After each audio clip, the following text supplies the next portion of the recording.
సింహము చిట్టెలుక కథల సమయం. ఒక అడవిలో ఒక సింహం ఉండేది.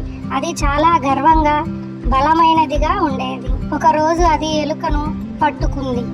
ఎలుక సింహాన్ని, దయచేసి నన్ను వదిలిపెట్టు, నేను నీకు సహాయం చేస్తాను అని వేడుకుంది.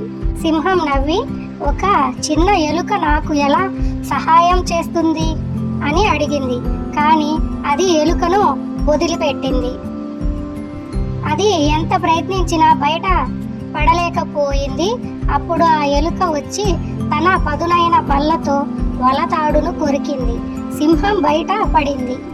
ఆ రోజు నుండి సింహం తన గర్వాన్ని వదిలిపెట్టి చిన్న జంతువులను కూడా గౌరవించడం నేర్చుకుంది. ఈ కథ ద్వారా మనకు తెలిసిన నీతి ఏమిటంటే, మనకంటే చిన్నగా ఉన్నవారినైనా ఎవరిని ఎప్పుడూ తక్కువ దృష్టితో చూడకూడదు, చులకనగా మాట్లాడకూడదు అని అర్థం.